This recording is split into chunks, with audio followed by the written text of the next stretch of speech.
Science rocks! Oh, hi! I'm Audrey, the science girl. Today I want to learn about fossils. Do you know what a fossil is? This fossil. This fossil? No, Jenny, this isn't a fossil. It's a model of what people think they look like. How are fossils made? Well, that is a pretty tricky question because they're made in different ways. If you have a leaf, if a leaf falls on top of some mud, right, then that might make a print of the leaf, right? Yeah. And that would be a fossil, right? Some other fossils are when an animal dies, a part of the animal will lie on the ground and maybe some water will come on top of it, and the water has minerals in it. Have you ever dissolved sugar in water? You ever put sugar into water? Yeah. What happens to the sugar? Dissolves. Dissolves, it disappears, right? And water that you drink from the river, that has the same, it has minerals in it. So if the water gets covered over top of bones, then the minerals can go into the bone and turn it into a rock, like a fossil. Do you want to make your own fossil? It's easy. Just push a shell or a rock into a piece of Play-Doh. Then you have your fossil.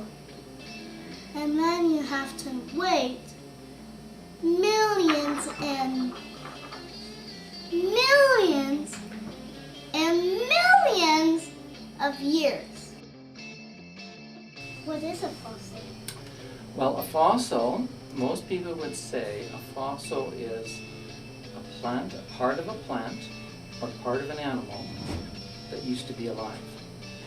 So if a dinosaur lost its tooth and you found it, would that be a fossil? Yeah. Because it's part of the animal, right? If you found a print of a leaf on a rock, would that be a fossil? No, because that used to be, when it was alive, it used to be a leaf and was part of the plant. So that's what a fossil is. Here's a fossil. I found it when I went fossil hunting. If you want to tell the difference, you can look for marrow. Marrow is what's inside of your bones. This is a piece of petrified wood. It is humongous.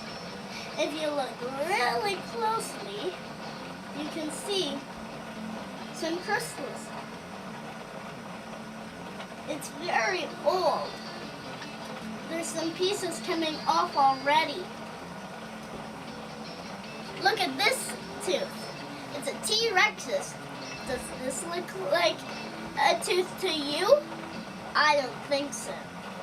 This is a cast of a tooth. My dad made it from a cast. This is a vertebrae. I found this. But my friend Blake, he didn't find one as big as this.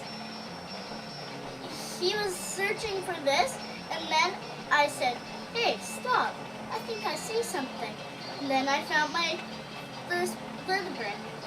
My dad found these. They're small vertebrae. They look like they were together, but they're in different spots. I like fossil hunting, and I hope you do too. See you later. If you want to go fossil hunting in the middle of winter, try this simple game.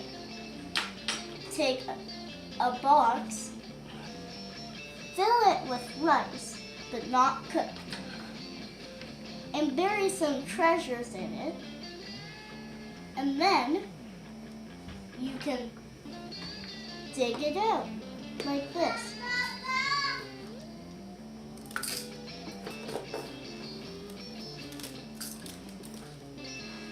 A dinosaur. A dinosaur. And another dinosaur.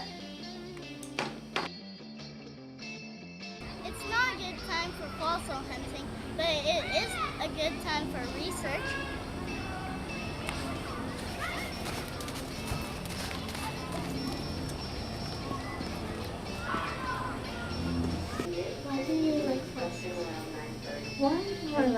fossils. You know what it is? And I'll bet you feel the same way.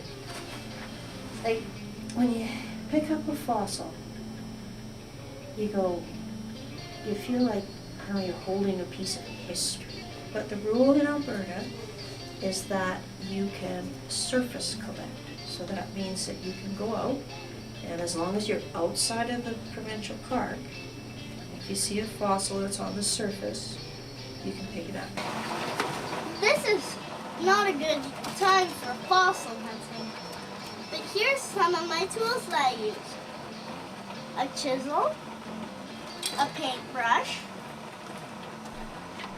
a shovel, super duper magnifying glass, and some pliers.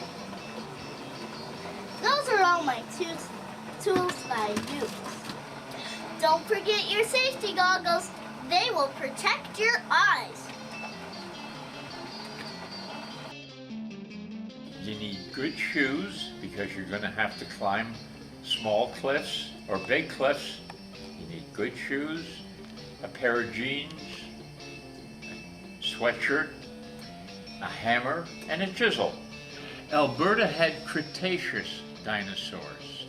We didn't have Jurassic dinosaurs. The Jurassic dinosaurs were the long necks. Now that's a dinosaur. We had T-Rex on the predator side, and on the herbivore side we had Triceratops. That's the one with the 3 horns. How do you know where a good fossil hunting area is? Well, there's a secret to that. You have to have eroded cliffs or eroded land. Eroded means that the soil has been removed.